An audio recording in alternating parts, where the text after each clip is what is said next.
What is going on, y'all? This is Face Mask Fantasy. We are a fantasy football YouTube channel bringing you fantasy content every damn day. My name is John Alsace, and today we got some upsetting news. NFL Network's Tom Pelissero reports that Cam Akers suffered a torn Achilles while training, which is absolutely devastating. He became the team's workhorse back in pretty much the final month of the 2020 season. By all accounts, he was lighting the world on fire in OTAs. All the coaching staff had nothing but glowing things to say about this guy. We had just done a backfield breakdown where we were talking about this guy being a sure thing top 5 running back. But now it's looking like he's going to miss the entirety of the 2021 season while recovering from this torn Achilles. Now, this absolutely sucks for anybody who's already drafted him and he's sitting on their rosters and you're expecting him to be your RB1. That's just not the case, and I hope for your sake, if you've drafted already, you handcuffed him with Darrell Henderson, because it's looking like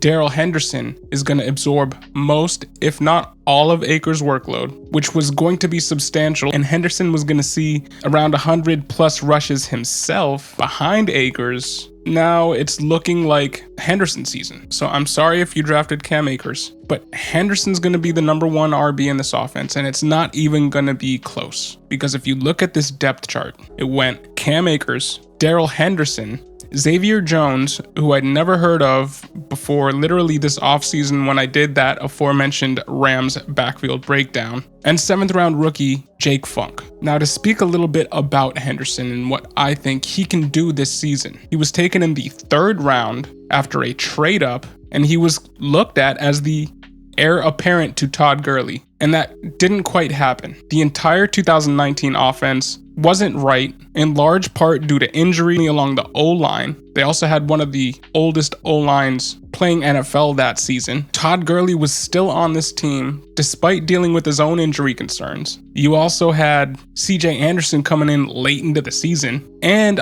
to top it off, you had inconsistent play calling from Sean McVay, and as a result, in his first season, he could only muster 147 yards, and he didn't get any touchdowns. But like Cam Akers last season, pre-breakout, there were some flashes from Henderson. And in year 2, he more than tripled his year 1 output. He ended the season with 624 yards and 1 touchdown. But all this to say, the 23-year-old Darrell Henderson has flashed big playability as both a runner and a receiver in both of his first 2 seasons. And the roadblocks that he had in front of him to succeed, namely Todd Gurley and CJ Anderson in his first season, and Cam Akers and Malcolm Brown in his second season, he doesn't have to deal with that anymore. This depth chart, in the wake of Cam Akers getting injured, is wide open. And this is a much improved offense altogether. So by all accounts, this should be a career year for Henderson, and we should be expecting him to finish as a high-end RB2 with the chance to finish as a low-end RB1, depending on the competition that is brought in. And believe me,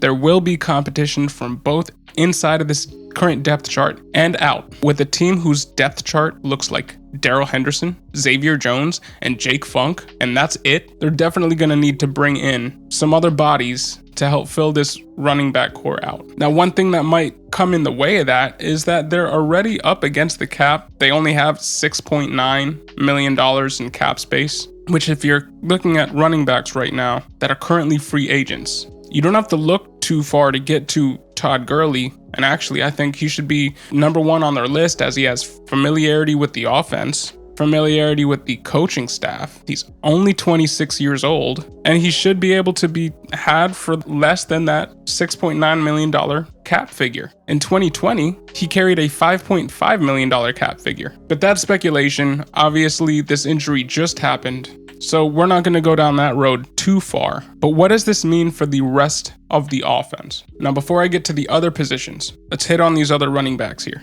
Now, Xavier Jones was a 2020 undrafted free agent who didn't actually see the field last season, redshirted all season. And while there has been some off-season rumblings that there is something to this guy, apparently a beat reporter for the Rams asked Rams defensive tackle Aaron Donald which players have stood out to him so far in terms of making plays during the first couple of scrimmages they had as a team. And he only mentioned 2 players, one of them being Xavier Jones. He's 5'11", 215 pounds. He's not shifty, he's not speedy, but if we're looking at who could be the goal line back in this offense, if they don't bring in anybody else, we could be looking at Xavier Jones. So if you're looking for a deep sleeper, he might be your guy. Now, Jake Funk is the guy that everybody's probably going to be the most intrigued about, as he is a rookie. He's 5'10", 205 pounds, ran a 4.43 and a 4.47 at his pro day, so he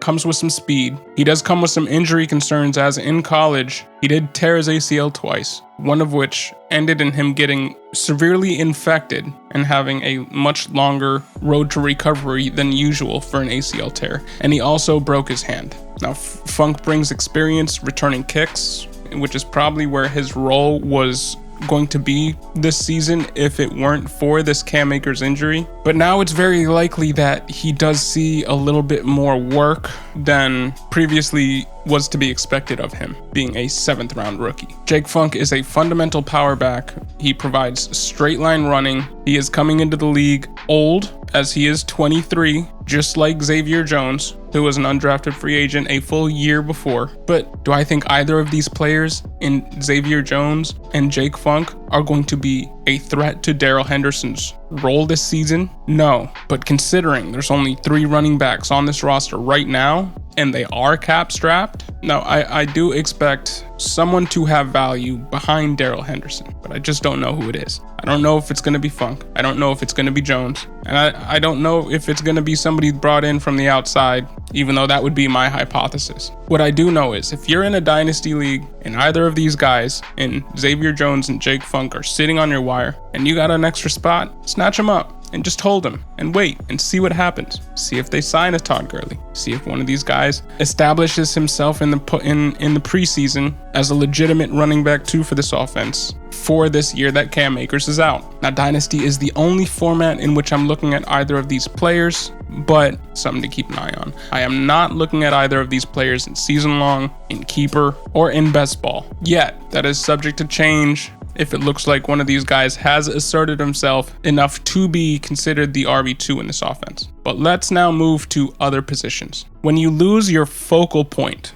for your entire offense, even if you have somebody in Darrell Henderson who's going to come in and take those touches, philosophically, the coaching staff knows that their talent dynamic has shifted. When they had Cam Akers, they knew they had a top 10 RB at the position, a young top 10 RB at the position. Now they got an unknown. This is year 3. They still don't know what they have fully from Darrell Henderson. And as a result, especially because we don't know if they're bringing anybody else in right now, we can expect more of a role for Robert Woods in both the passing and the rushing game. Because as we know, in the past few seasons, Robert Woods has gotten a little bit of rushing work in the red zone in the form of end-arounds, and he's even scored a few touchdowns off of them. So these are touches that can lead to fantasy production for other players. We haven't seen Cooper Kupp used in this fashion, but they did just draft Tutu Atwell, and they did just sign Deshaun Jackson, both of whom have ridiculous speed. So if they're looking to leverage the speed element that those 2 new acquisitions bring to their offense in light of this Cam Akers injury, I could see